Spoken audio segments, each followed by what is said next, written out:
Oh, Jesus. Here we are again. Oh, It's a Leggett podcast, and we're doing one together, which we haven't done in a long time. ages, isn't it, since we've last done it? It's a long time, yeah. I think we feel that we had a conversation yesterday, and I think, and I feel like this with every family member I speak to. It's like you have a conversation, but you've got nothing else to talk about except Corona, and so it's difficult to have a decent conversation that's not based around Corona. And obviously I imagine it's gonna come up in this conversation. I think so many people are just sick and tired of talking about it. I know a lot of friends and me personally have stopped watching the news and really just get snippets of news off Twitter and that sort of thing. Yeah, same. Which can be dangerous in itself, really. But mate, I just think at the time when all this kicked off, I think I said to you over the phone, look, here we are talking about it straight away, Corona. It's become the new normal, but I remember I was driving down the M56, driving from the M6 from Oxford up back home from work. And I was just going past the M56, like just past their Thelwell Viaduct. And this was like 6:30 at night on a Thursday. Boris Johnson had just been admitted into intensive care.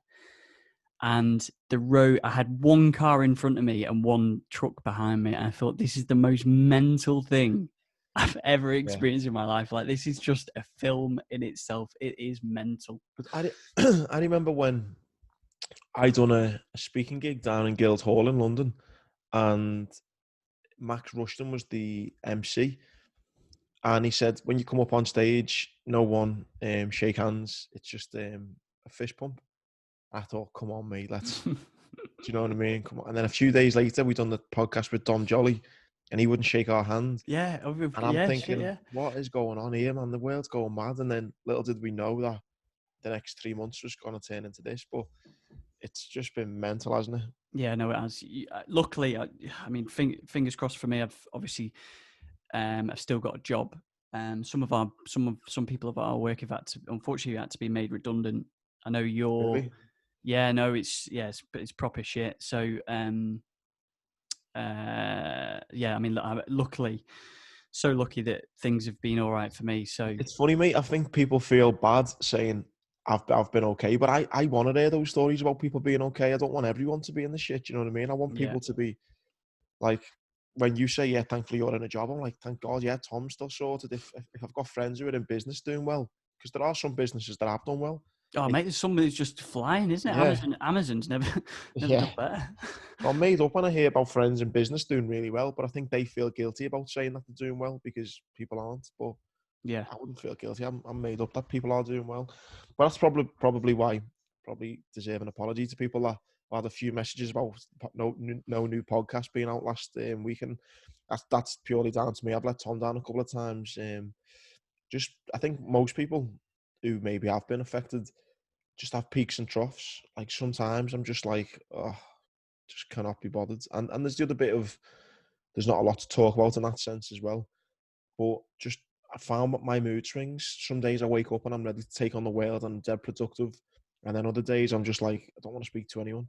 mm-hmm. And I think I find it being a bit kind of egotistical for a minute. I find it a bit hard when I'm supposed to be like this motivational speaker. And I think sometimes people look at me for like a source of inspiration. And sometimes when I'm not feeling particularly positive, I don't want to kind of come on a podcast and be like, yeah, things are great and everything, when I'm like, actually, you know what, I feel pretty crap. So yeah, I get kind of so many messages saying, oh, you know, you kind of inspire them, which is lovely. But then it's kind of a bit me as well, this, do you know what I mean? And it's just been a bit, so I felt like with the podcast just these last couple of weeks, not that I love doing it. That's not what I'm saying in that sense, but it's just, and the other thing is, mate, I'm 100% with you. Like, for me, it's a weird one because afterwards, it's like, oh, I'm so glad I've done that. I've talked to someone. But before it, it's like, especially, I feel every single time we've done this in person, like, I enjoy the hell out of it. I love it, and it's just, it's amazing. And the feeling afterwards, and you had a really, really interesting conversation with whoever it might be, and even when it's just me and you, we come out with some really in-depth, random conversations, and I come out thinking, So yeah, I enjoyed that chat with Tom. Yeah, exactly, mate. Yeah. The other thing as well, mate, which has halted it is the logistics. Like for example, I've got Albert sitting here now on the couch. Normally, I see it kind of 50-50. So I've been having it like 4 days, 24 hours a day because there's no school. And when you've been doing that all day, as any parents who's listening, it's difficult then to just palm them off for an hour and say, right, I'm, going to do this or whatever. Yeah, And then by the exactly. time she goes to bed, I'm kind of like, I'm ready for bed as well. So I found the logistics of getting stuff done as well has been difficult around childcare. Yeah, no, I can imagine. And yeah, I mean, it's just crazy. Like, it's just mental, all this. I've been the same with peaks and troughs and things like that. I think for me, it's more a case of that.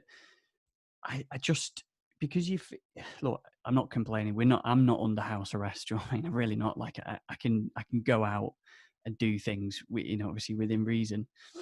But it's just like I'm working from home. So like this week, if I count the times I've been out, like I don't think I've been out that much. Yeah. So that I'm just like in this weird realm of just being in the house. And I think people are sick and tired of Zoom calls now. What Yeah. seems like every fucking TV show's done on Zoom. Yeah. Quizzes are done on Zoom. Yeah. So And what's quite scary as well when this very kind of first happened, I've always just speak to Doc Lambert, who we've had on the podcast, my surgeon. And I said, when all this seemed like alien, I remember saying to him, how is this going to even happen? I mean, queuing up in supermarkets, I mean, that's not going to work, that is it. And he said, well, it will, and we'll just get used to it, and it will just become the norm. And he's right, it's just become completely normal now. You don't even really moan about it as much. no, I just get used to not going to the supermarket as much as I maybe would. no, You don't exactly, even mate. moan about the queuing anymore. You just become so used to it. And that's what the quite sad thing is for me, is that this has become like a new way of life. And it's sad, isn't it, to think that we used to just take for granted popping to the supermarket and, standing next to someone and maybe having a hugging someone you might see, and all that is just gone. Yeah, just gone. Yeah. It's just mad. But what I suppose the good thing is now is we're recording this on the 6th of June, is that without being too sort of pessimistic, is football's back on, albeit go on. Pessimistic. Is that the right way? No, yeah.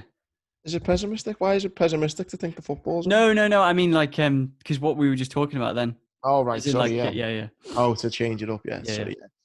Well, that's the thing, isn't it? Because otherwise, you will just keep on talking about all the negatives. Yeah, exactly. Yeah, and I'm so guilty. Like, I had a conversation with like my dad the other day, and it's like, how's things? Yeah, still the same.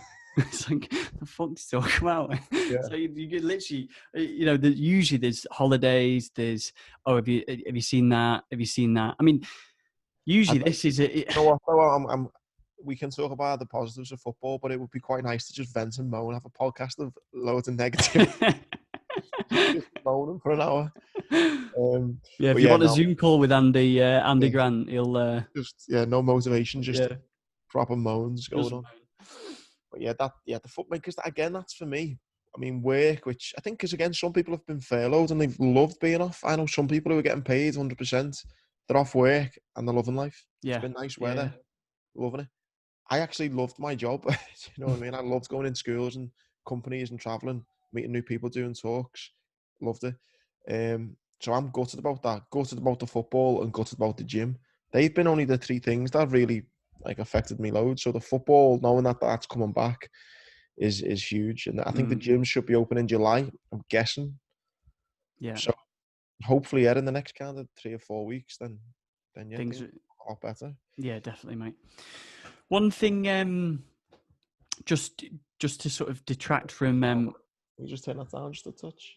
Corona for a We're sec. playing an iPad in the background. Yeah, no worries.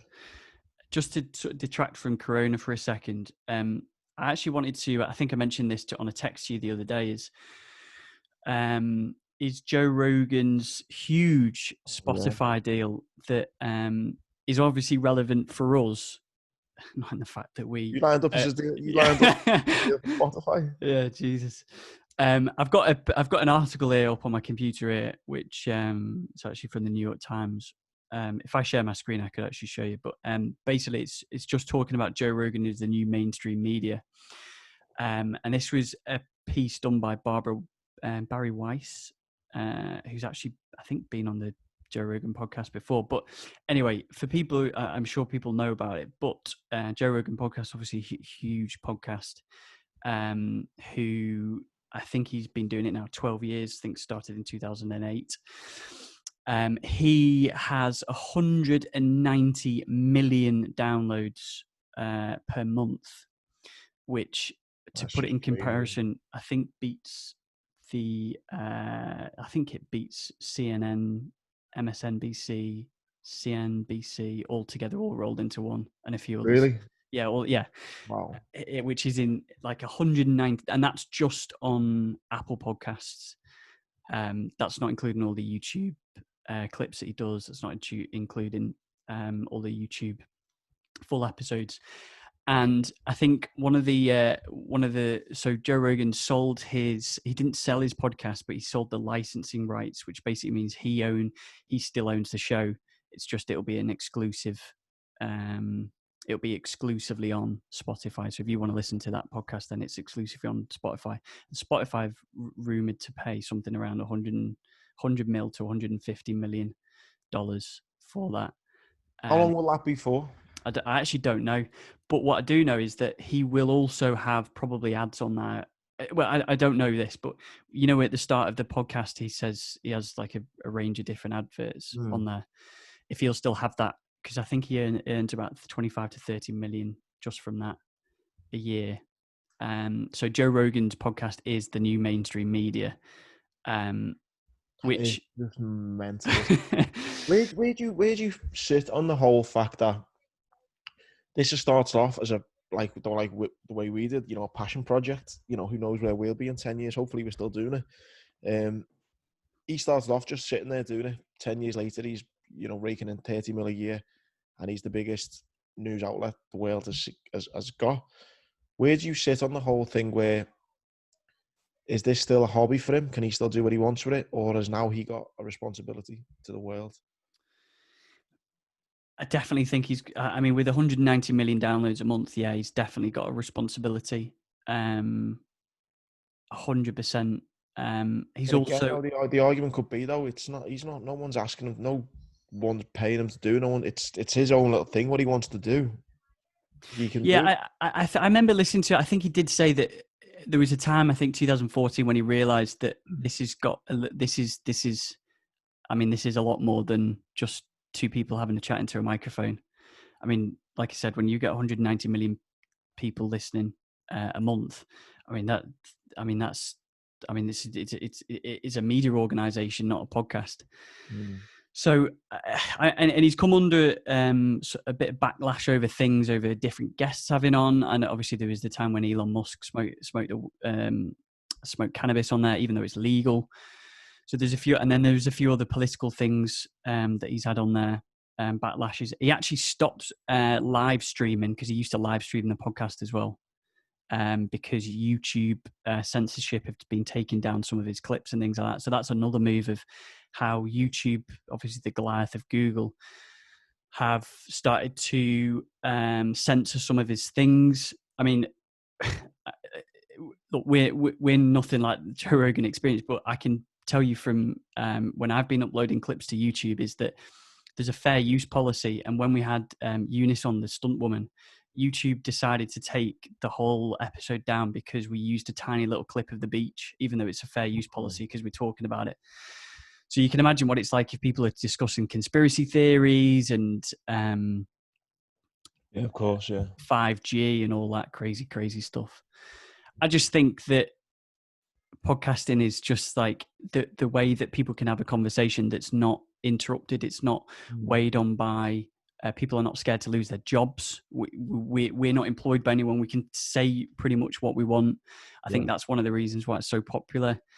Long form content, people don't assume that people would want to consume a 3-hour podcast, and yet 190 million people do. Yeah. We all think we've got an attention span of 2 minutes, but we want to listen to those episodes that are 3 hours, they're uninterrupted, without, I suppose, a news organization spin on it. So, mate, it's just, I mean, it's brilliant for podcasting. Yeah. It's, Do I you think mean, as well? I've noticed in lockdown, there's so many podcasts now, isn't there? But you know, the other thing I've noticed is in the year we've been doing ours, and again, it has just been a passion. I don't think one of us have ever spoke about, you know, making the millions or hitting millions of viewers or what. All that would be nice. Don't get me wrong, because it's just nice to know that more people are enjoying the conversation than kind of looking at numbers. I just like the fact that again, you've got more people enjoying what you're enjoying. mm, But I've noticed in the year that we've been doing it, loads of people have started one, and then within a few months they've stopped.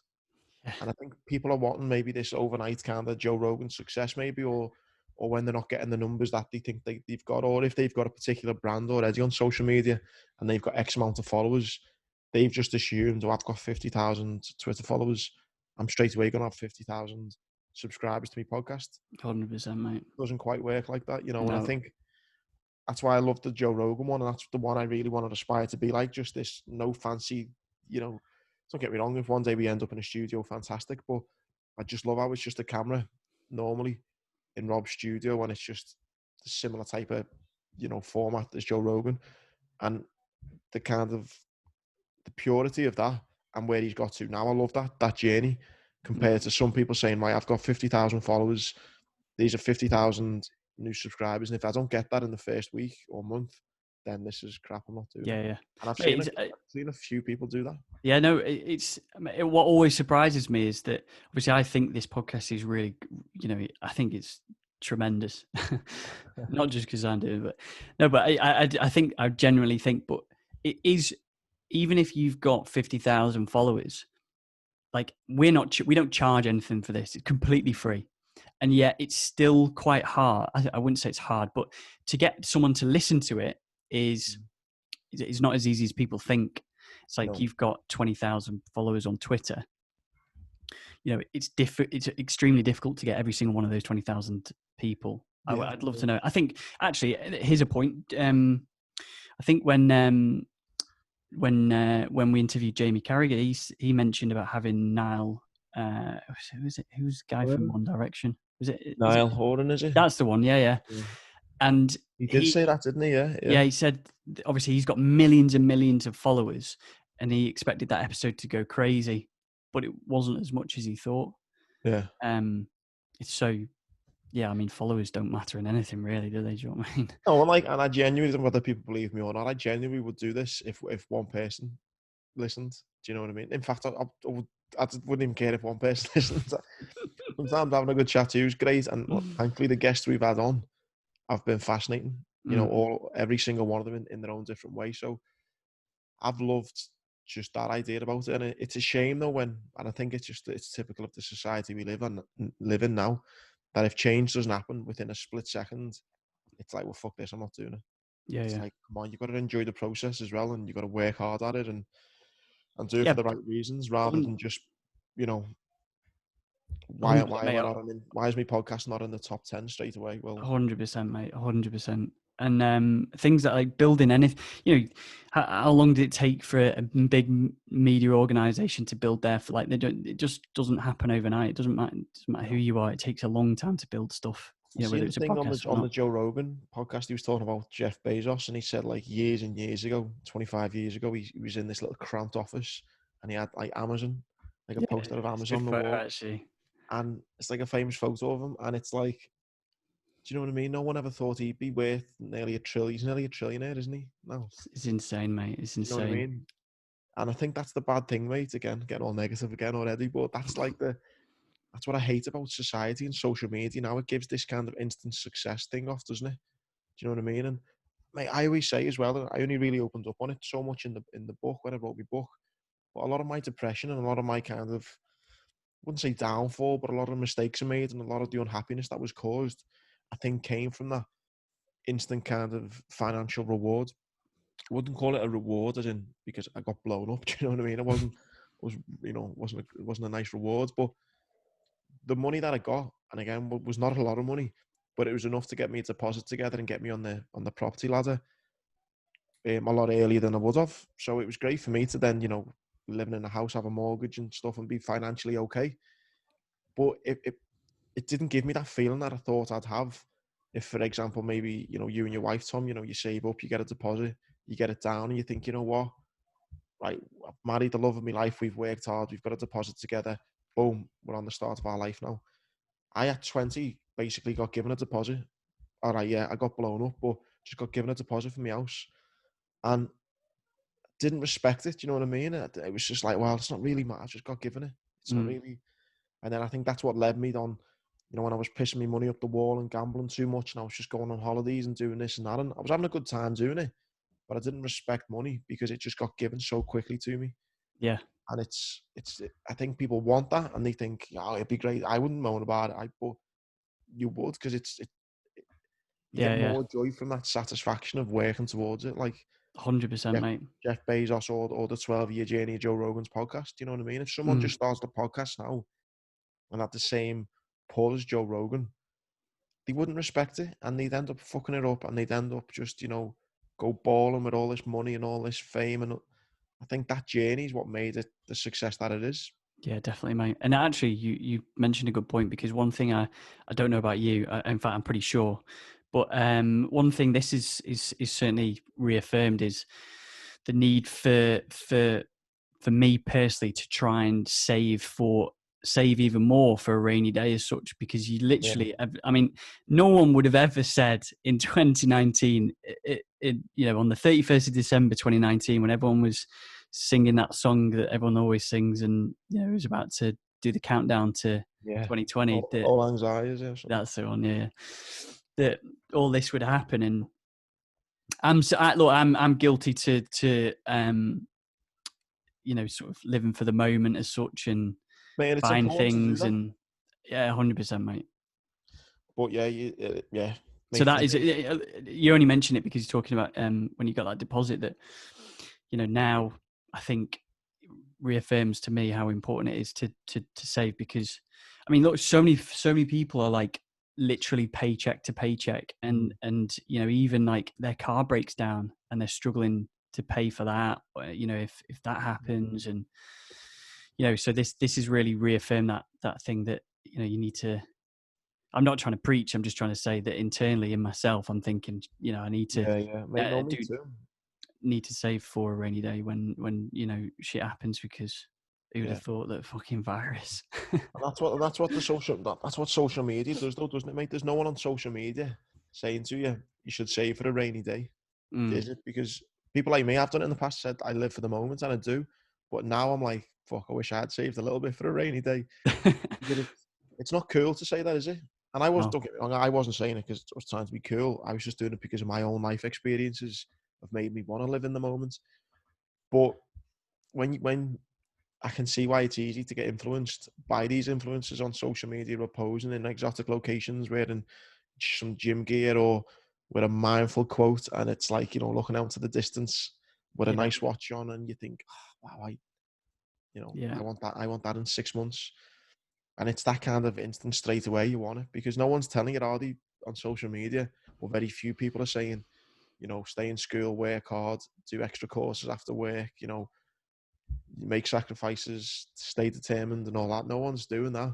It's like a get rich quick thing, isn't it? yeah, definitely, yeah, 100%. 6 week abs, it's or a fad diet. It's like no one's Yeah, saying, or very few people are saying, change your lifestyle. Do you know what I yeah. mean?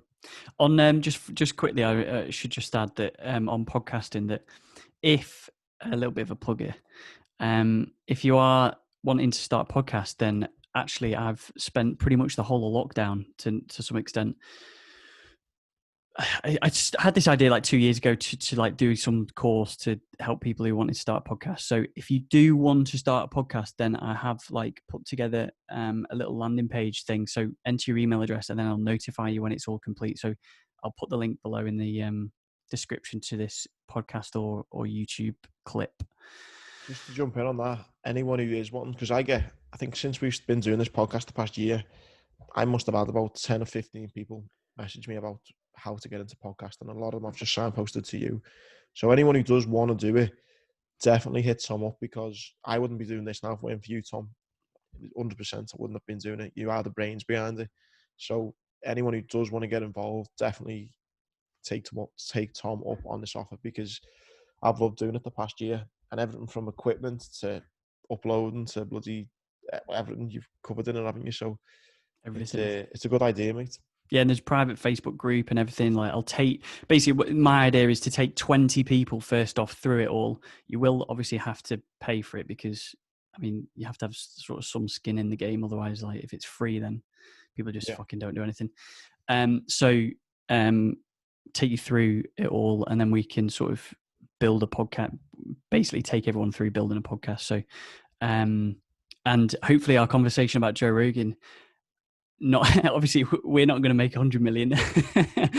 It's pretty rare. And actually, you know, if you are thinking of starting a podcast just to make money, first off, it ain't going to happen. Yeah. Because you'll give up sooner. And also, there are a lot better ways to make money than podcasting, because it takes a long We've been time doing to it a build. year. I don't even think I've made the money back from the equipment I've spent. Yeah. Yeah. So, but I'll put the link in the description as well. So, Yeah, it's definitely got to be a passion, hasn't it? 100%, mate. 100%. Okay. So that was my little Glad bit. you've had a productive lockdown then.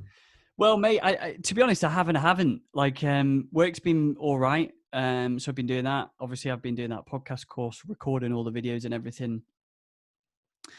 And then apart from that, that's pretty much it, really. So I haven't had anything. Not that I've done anything exciting, really. I've got a paramotoring course which was meant to be in April or May, which was in Lake Bornos in Spain, which has been cancelled and moved. I've decided to move it to Banbury in Oxfordshire in the UK in August, which you might potentially come along and do it. So I've been doing a few like weather exams and stuff like that. So fucking living the dream here. But yeah, so that's my bit on podcasting. So Have you felt pressure as well? And I think a few people must have trying to come out of lockdown as a whole new version of themselves, and read like 100 books and learned Spanish become a friggin' Jedi in yoga, you know, a bloody Jedi master of meditation and stuff. And again, I think that's one of the reasons I felt a little bit of peaks and troughs. You know, you sometimes speak to people or who may be still working or doing things, and I go, I've just been trying to look after me little girl for 24/7 homeschooler, and trying to just not get too depressed that I'm not doing anything. To be honest, I haven't felt that I needed to do anything. The one thing that I have kind of been... That's what I mean. I didn't feel like I needed to, because I was quite happy with my life beforehand. But then you see everyone else, and you're like, oh, no. Well, mate, I mean, the one thing that I've really enjoyed is like is not having fear of missing out. Do you know what I mean? Or that's the big thing of realize. I mean, for me, it's always a case of like, if I wake up, and this sounds mentalist, but if I wake up late on a Saturday, like I feel guilty that I haven't, like, by late I mean like 9 a.m. Do you know what I mean? It's like, that's not late. It's still, you know, so I feel guilty that I've woken up late and that like other people are getting ahead and that sort of thing. Like, that's always been like, I just had this fear that I'm not getting anywhere and that sort of thing, even though I am, but it's a weird thing. So I've really enjoyed not having to think about that, and that on a Sunday or Saturday night, no one's doing anything. Do you know what I mean? So that is one thing, that the fear of missing out or the fear of getting behind, I think is I've enjoyed it, mate. I've enjoyed certain times. I've enjoyed this. I'd be lying if I didn't say I really enjoyed part of it. So, and it's good that you have as well. And I definitely have enjoyed some of it, 100%. But then there's just definitely the odd couple of days where I'm like, you know, just want a bit of last weekend. Obviously, we're not in complete lockdown like we were a few weeks ago. But last Saturday, was gorgeous weather. Had the chimney outside, watching Elon Musk's SpaceX rocket launch. It failed in there or something, or didn't it? No. So that was last Saturday, but they had I think they call it scrubbing. They scrubbed the mission on Wednesday because of weather. Okay. So mate, I was just sat there with chimney with some beers, watching it, thinking this is mate, it was quality. Yeah. And I mean, fair play to Elon Musk. I know we're diving off again here, but I mean, it's literally taken him 10 years Yeah. for that mission to get humans on his SpaceX Falcon 9 Amazing. rocket. He's such an interesting character, him, isn't he? Mate, everyone always says he's from a different planet, and the stuff, I mean, you forget the sort of businesses he's got. He's got Tesla, which is bigger than Ford, has a market cap bigger than Ford, I believe. He's got the solar powered stuff he does with solar powered panels on roofs, hidden, like literally they look like slate roofs, but they're on the solar powered. He's got SpaceX. He's got that AI thing that's implanting chips into people's brains. I mean, What? I know the guy is literally just a machine. Yeah.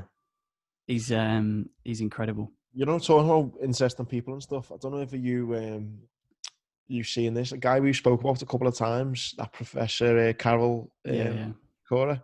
yeah. He there's a bit of I say dark side to. Have you seen the kind of?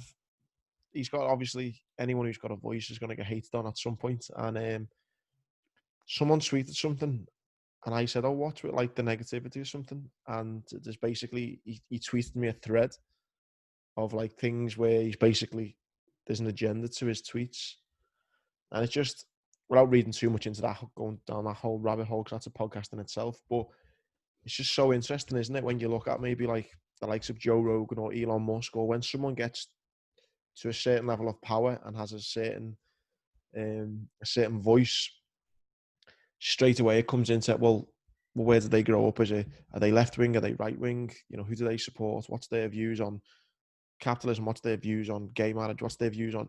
And the views on everything comes into play. Like that Professor Carol Sikora, it was like, well, he wants to privatize the NHS. He was one of the people who voted for that. He's part of a governing body, and that governing body wanted Brexit, or was once part of this, and they've been known to want this. And look at his tweet on this date; it was advocating for lower down of lockdown. That would imply that this would benefit, which he's got a company in, and it's people just Yeah. looking so much of is that, and then it makes you think, wow, have I been stupid for listening to what he's been saying, or have I been? And it's just like, and again, it's like comes back to Joe Rogan. You could argue then with him, well, is he only getting guests on because he's left wing, or is he right wing, or has he got? And Well, mate, that was one of the things about when he had. So he's sponsored by the Cash App, and the Cash App is owned by Twitter. And so when he had the guy, there was a real big storm because he didn't ask the he questions he didn't would grill him normally. enough, he said, Yeah, yeah, didn't he? Yeah, didn't grill the guy who owned Twitter, and that's why he had to do another episode, which I think I actually saw where you had your TV on, where you were watching it with Tim Pool, who was a yeah, really interesting, like really cool journalist, who literally was just going into him about how he's yeah. censoring things. But mate, I've that Carroll guy. He's been a breath of fresh air, I think, in all of this. He literally just came out of nowhere, mate. I've really enjoyed He his. has, yeah, he has. And when I was sent I'll try and find the tweet. When I saw the tweet, I was like, oh, that's interesting. I thought he was kind of like squeaky clean in that sense. You know, I didn't really think anything from it, and it was basically like a thread lockdown. It's about like think tanks and lobby groups, Did and he it's just, tweet you? I don't know how did I get put into the tweet. I'm Oh, just that was on it. So Twitter now. Liverpool City, someone tweeted saying Liverpool Council has quickly deleted the video it published this evening in which Professor Carol Sikora said it didn't look like there would be a second wave and that things were getting back to normal. And they've deleted that video, and then they've put one up from the Director of Public Health, then warning about the R rate is rising in Liverpool. So they took a video down from Professor Carol Sikora saying that, basically a positive tweet, and they then replaced it with one from Public Health saying that the R rate in Liverpool is going up. So I was like, that's interesting, isn't it? Why Liverpool City Council quickly deleting a tweet they put up to then replace it with a negative one? Yeah. I just retweeted it, and then someone's put, good, Sikora is no longer has credibility. His agenda is suspect. I said, how so?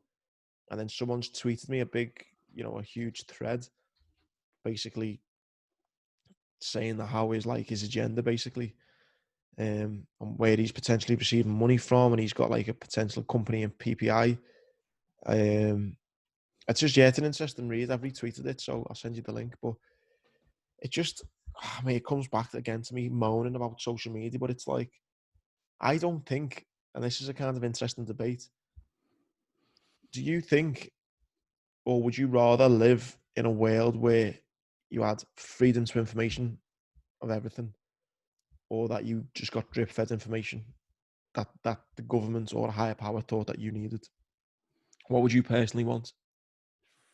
Full information, definitely. See, I'm happy with not knowing.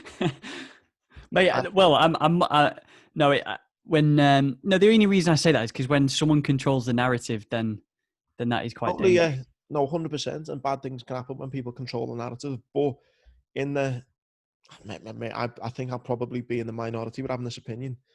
But mate, it's quite sad and pathetic as this sounds. I'm quite happy just going along with it.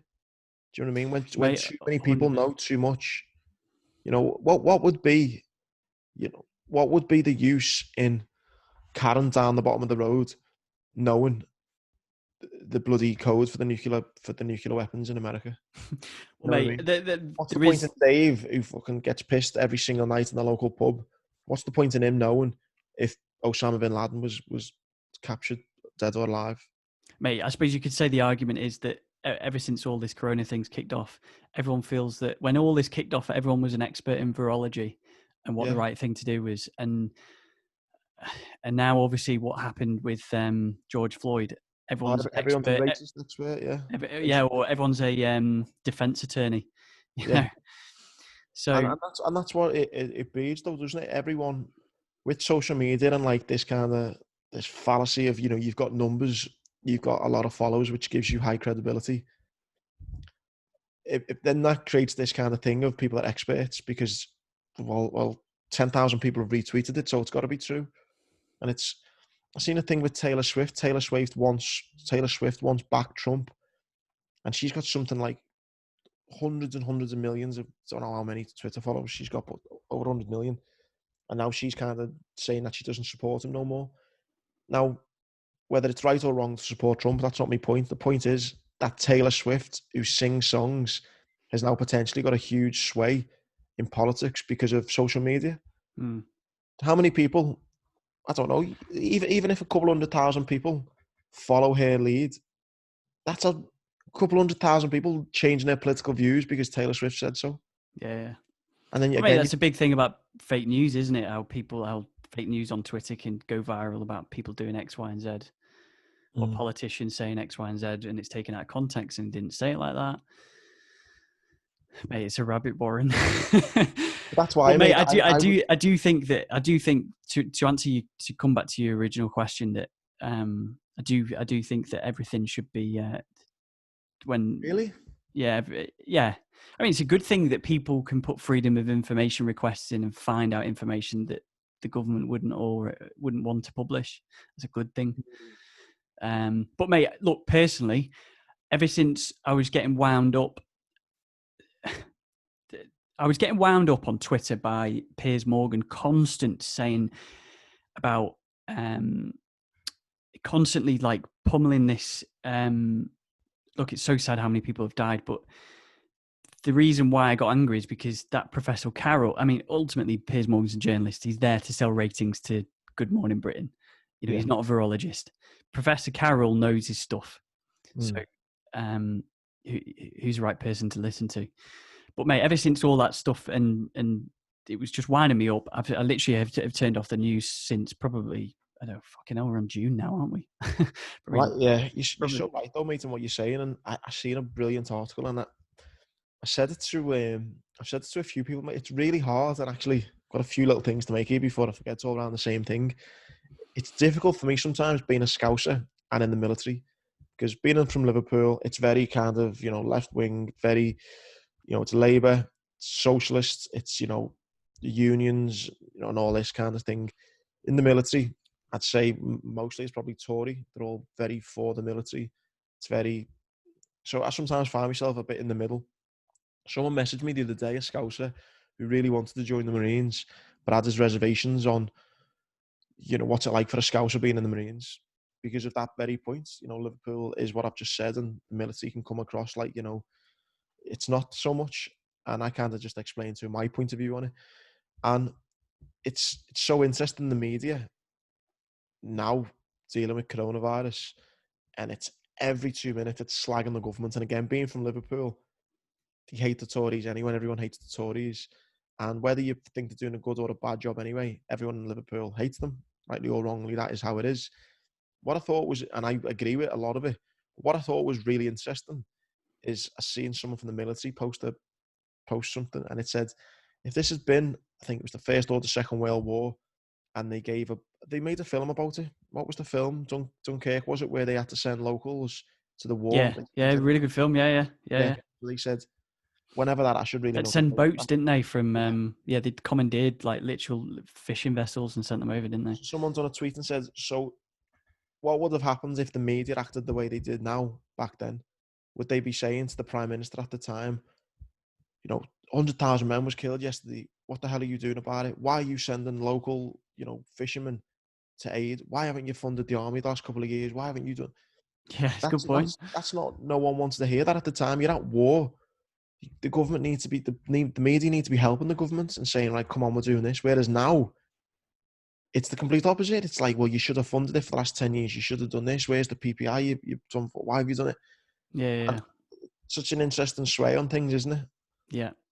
Mate, that for that exact reason of just constant, just bombardment. Not of, I don't mean just bombardment of the government. I just mean bombardment of like everything, just constant negativity. It just, I mean, look, there's only one winner in coronavirus, right? And the only winner in all of this is news organizations, because they are Oh, rubbing their hands thinking we've June and summertime is historically a slow news time period. They're running adverts on their website, obviously not BBC but everyone else. They probably, traffic's gone mental because not only have they got coronavirus now, they've obviously got the riots that kicked off in protest and then turned into riots in the US, I should say, and now in the UK. I mean, the And all it's doing, mate, isn't it? The coronavirus and all the racism, it's essentially there to divide people. Mhm. That's what it's doing. When you're dividing people, it's creating this media storm, and that's essentially what it's done, hasn't it? The coronavirus has been shit, and racism is shit. Yeah, But yet, like you say, the media are reveling in it, and yeah, yeah, it's so hard as well, isn't it? Like I stopped talking about coronavirus because I was saying things and people were getting offended, and then people were agreeing, and then so I stopped talking about that. And it's like with racism. I am a white lad in Liverpool. Um, yeah, I've got a couple of black friends, but I don't even have that many black people in my life. I've got no experience whatsoever with racism. I've never had to deal with it. I know it's wrong and everything, but I don't even feel now you can comment on it because you yeah, yeah, in fear for offending anyone, and then but then other people are saying, well, you've got to say something because if you don't, then it's silence. It's just the same thing. But then you do say something and you say something wrong, and then it's like yeah. all this divide again, and it's like again that's 100%, another mate. Yeah. just feeling fed up with the whole world being so divided. No, it's just so hard to have an opinion when, like, obviously when those people spray painted the cenotaph Oh, in London. I mean, like, it's so that ultimately that's wrong, and it doesn't matter what you spray painted on a war memorial. It's at the end of the day, it's a war memorial, and you know. Some people, there was a video I think that went round of some people who were filming saying, "How do you not care about Black Lives Matter because you're taking that seeing the video, spray yeah, paint off the war memorial?" And it's so difficult because obviously because it all falls under this umbrella that Black Lives Matter, which of course it does, but yeah, there's elements of right and wrong and what how you get that point across. yeah. It's like So you. What's the thing? If you make a man blind and then react by making him blind, the whole world can't see. What's that saying? Isn't it something? Oh yeah, something, yeah, I've heard some, yeah, yeah, and yeah, and mate, that's the thing. Racism is wrong. Like that copper who done what he did is wrong, and it's I seen a great one of the best videos I saw was it was a black lady and she was having a go at white protesters saying who were saying Black Lives Matter, and the black lady was saying, "Why are you having this rhetoric? it's basically saying that black people are oppressed. We're not oppressed. Black people are fine. Do you know what I mean? You're only kicking up this storm, she was saying, because a white cop killed a black person. She said, if Black Lives Matter so much, why aren't we protesting like this every day when kids are killing each other in the hoods in Chicago? Why is this not happening when blacks are killing blacks every single day? This is only happening now because a white cop has killed a black guy. And of course, that's what she was saying, the lady. And I thought, she can say that because she's a black lady saying it. If I Yeah. said it, I'd be Yeah. racist saying it, you know what I mean? Yeah, exactly. And there are so many people, especially on Twitter, who are just trying to almost catch you out for saying something wrong. Like again, I tweeted one thing and I thought I'm not getting into this. And I My just missus said the same when I put something. She said, "Why are you yeah, getting involved?" yeah. I just tweeted saying something about the memorial getting spray painted. I said, Black Lives Matter.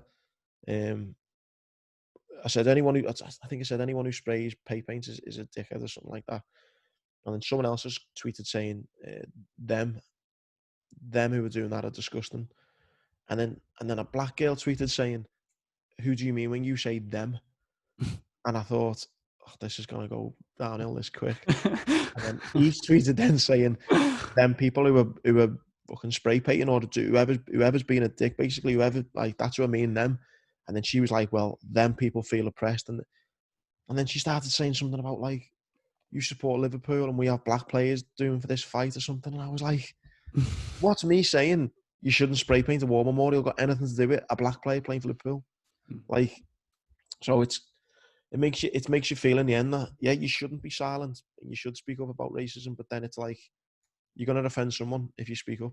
100%, mate. So I don't know what the right or wrong answer Yeah, is. I feel the same, like treading on eggshells, even though I know in myself that I'm not racist. But do you know what I mean? I Yeah, just, you know, that's what the funny thing is, mate. When you're not racist, or when you by trying to say you're not racist, you sound racist. You're yeah, like first thing you say is I'm not racist. I've got loads of black people. I don't know.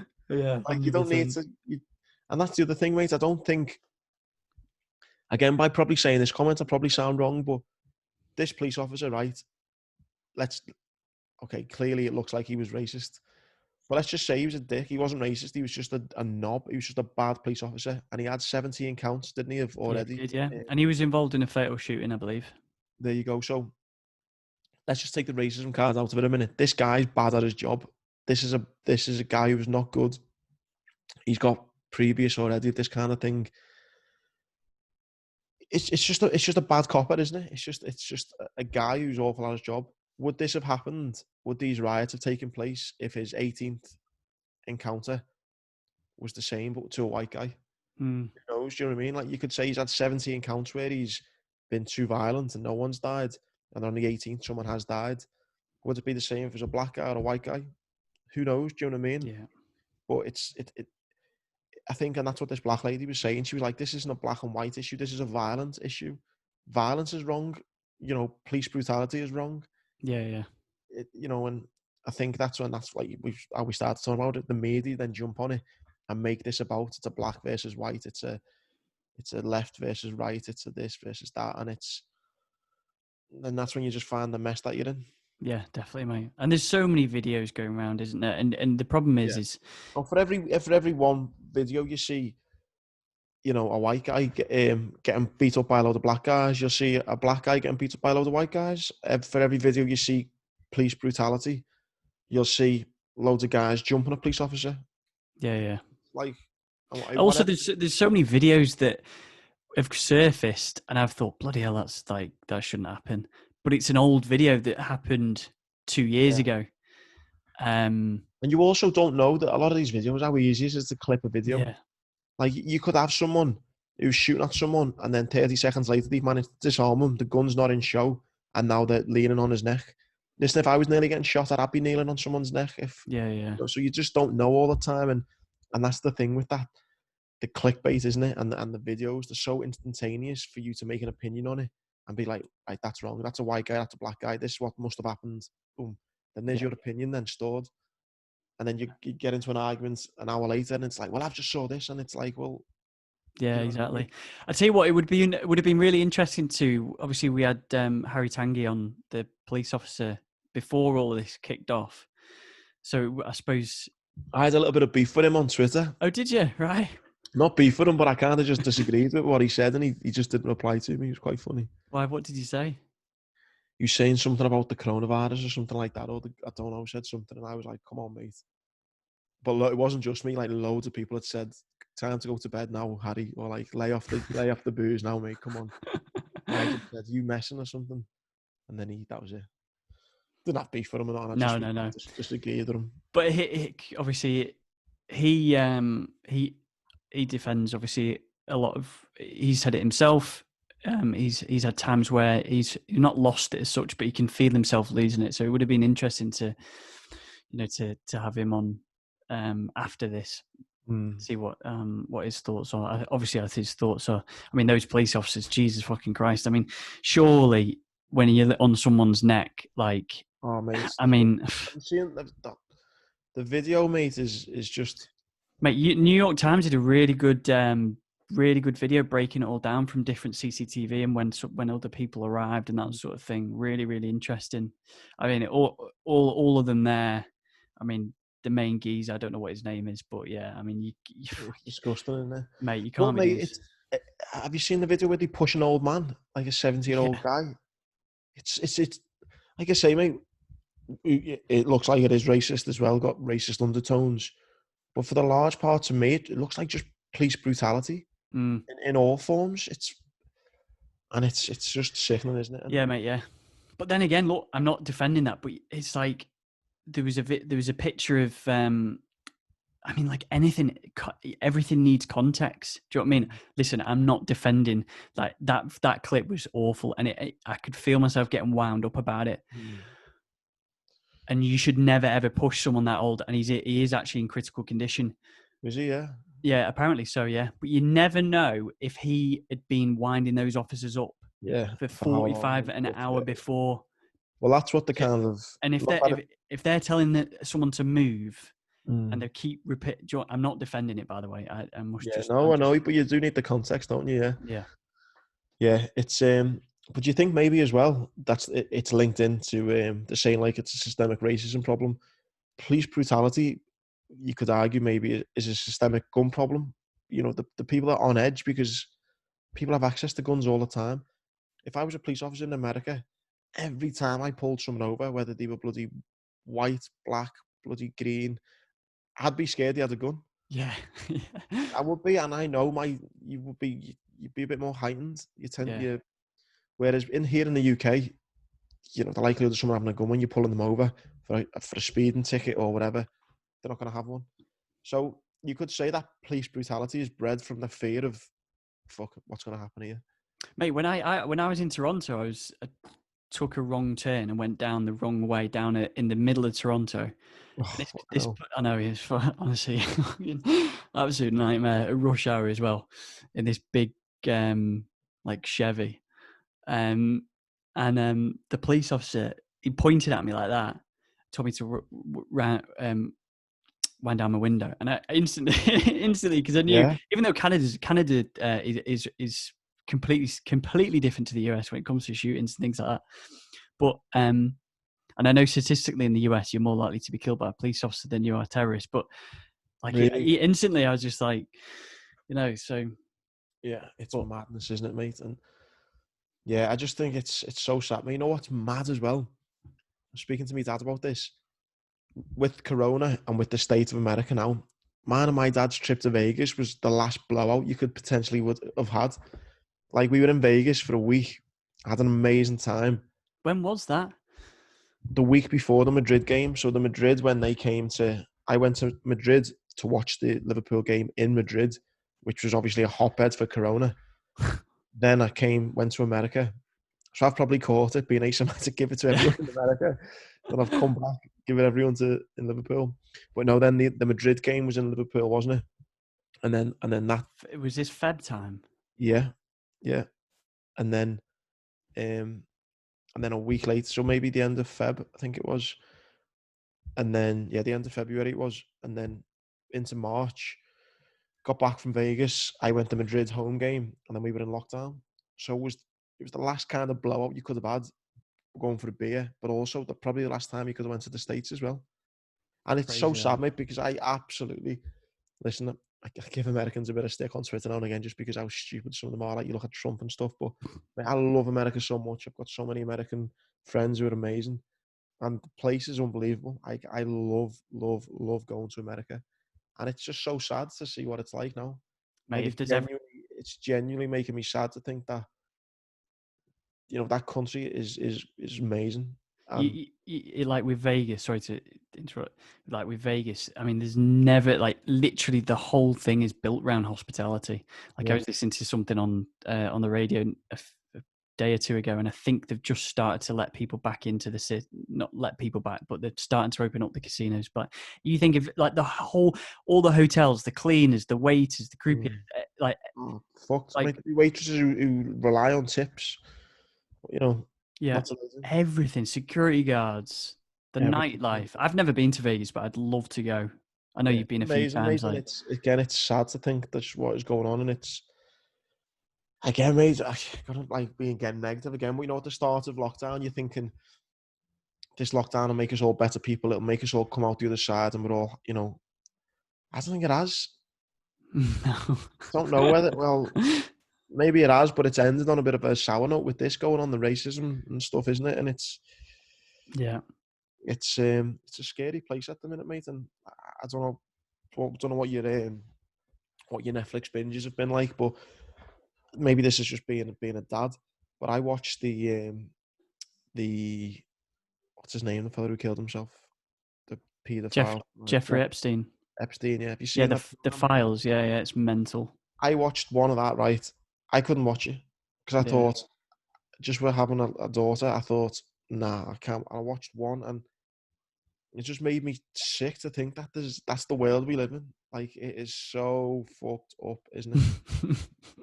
Isn't it though? Yeah. Just a dirty old man with money and power who happens to have been mates with Trump, and you think Trump's the guy who's now running the country, and it's like, oh, and he's mates with Prince Andrew, who's royal family in our country. Oh Yeah. yeah, this is great. Yeah. It's mental, isn't it? And So is yeah, mate, that's so. That's probably why I've not been prepared to do a podcast. I've just been feeling pretty negative about all the fucking nonsense, the racism and Corona. yeah, Matt, I can't remember what I've been watching. I've been watching a lot of documentaries actually on Netflix. There was a Trial by Media, which is good. That was a really good documentary. There was another one, a few others. I'll Yeah, tell you another thing, mate, about the media as well. I don't know if I told you about this, and it fucking pissed me off so much. This is fucking ridiculous. This, and it I just, know what you're gonna say. have I told you about this? Yeah, but say it anyway, obviously. So when I was doing obviously all my work stopped, so I was trying to do Zoom talks online, and I spoke to a guy I know who used to work for the Liverpool Echo. He then went to work for the Daily Mirror, and now he's back at the Liverpool Echo, but he's got quite a high position. So I texted him and I said, "Hi mate, can you just run a little story on me doing these motivational Zoom talks? It'd be great to give it a little plug." He messaged me back and said, "The story will have to either be about how you've been affected by Corona, friends and family or something, how um like entertainment wise, or something else." He said. Well, anyway, I said, well, hopefully it'll be entertaining wise, because people are going through a bit of a tough time, then a bit of entertainment for them, a bit of perspective, a bit of motivation. He said, right, okay, let me have a think. Just a news story. That's all it is. Just a news story. It doesn't have Yeah, to fall into a category. Just yeah, honestly, mate, yeah. just help do me a favor. He messaged me back saying, was I dreaming, or was you going on, or did you go out on the piss with Pablo Escobar's bodyguard, Popeye? I said, what? Like, a couple of years ago, yeah, I went to Colombia and I met his bodyguard. Yeah, what's that got to do with coronavirus and me doing motivational talks? He said, I just thought it'd be like a good little hook onto your story, but I don't know whether that'd harm your motivational image though. Forget I said anything. I was like, why can't you just put like a positive story out about me trying to motivate people, trying to earn a living, and hopefully people getting inspired? What's it got to do with me going for a beer with Pablo Escobar, the biggest drug dealer in the world, bodyguard, when I was Yeah. on a holiday in Colombia? And that's the thing about the media. So no story got published because I didn't want to put my name next to me when I was like, it's got nothing. I'm not bothered about going for a beer with him or that being a picture.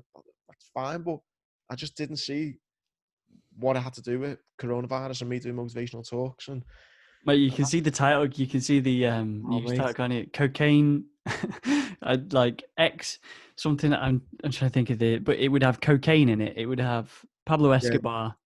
the biggest cocaine dealer bodyguard fucking gets a motivational talk from Yeah, Andy, yeah. and so could From you. yeah, yeah. And that's mate. That's what just pisses me off about the media and the news, mate. And that's why, again, anyone listening to this, just be very mindful of who you're listening to, Hey, because that would have been a good start. Like I can see that on like on a news website like Liverpool Echo or whatever is that exact thing. Like um, ex Royal Marine Andy Grant giving motivation to schools, or well, like I won like the Pride of Merseyside award, and I thought, like, Pride of Merseyside winner Andy Grant uses lockdown to try and inspire those in need. yeah, exactly, yeah. Headline There like we that. are, I done. thought, boom, just a bit of information, a bit of a plug for me. I thought, nice one, mate, asking in a favour. But oh no, unless it had fucking me having a beer with Pablo Escobar's bodyguard in, it weren't getting no airtime. So scary, man. It's a scary time. Yeah, it's funny, isn't it? It's just clearly, obviously, it's clicks, isn't it? Clicks and Exactly, views, yeah. And that clicks is and that's just views. that is the perfect clickbait, isn't it? Because again, it's like, if you looked at that and thought, well, I don't need the motivational talk, I'm not going to click on it. Yeah. If you saw some scouser having a beer with Pablo Escobar's body, you'd go, what the fuck? Hang on, someone To like be a fair, mate, scouser. I'd have clicked that. I would have clicked it, but it's I just would shows have, how fucked up the world is, man. 100%. Yeah. But yeah, I I think I've really enjoyed this conversation, mate. So, mate, I I think told we've you which seen. one to start. I'm all right. Just thinking, oh, I think because we haven't done an episode. I think for I can't remember when we last published it, but I feel like it was good waiting because when it's over Zoom and it's just us two, it's like there has to be some sort. Obviously, I could talk to you like a connection, yeah. for days, mate. But do you know what I mean? It has to. We have to have some sort of topic where we can discuss It's difficult stuff. if you're meeting someone for the first time over Zoom, I think, isn't it? Oh, mate, it's hard. Yeah, it is hard. Yeah. I much Yeah, we'll prefer be doing back them. in the studio soon. Mate, I can't wait. I literally can't wait. Yeah. But yeah, No. I'm anything sorry else, again to mate? everyone for me little ruts back the top of the podcast is back moving. We're back. And if you do want to start a podcast, then Mr. Yeah, give Wickstead Tom a is follow. a Get some link info below. off Tom, off old Wiki. Right, mate. Anything planned for today? No, mate, I've got Albus, so I'm going to entertain this little monkey. That's it. Very What good. about you? I'm going to play footy on a field near me. Nice. Not on my own, but Well, right, enjoy, mate. Thanks for listening, everyone. And yeah, Tom, speak to you soon, kiddo. Will do, mate. Take care, mate. You Bye. know.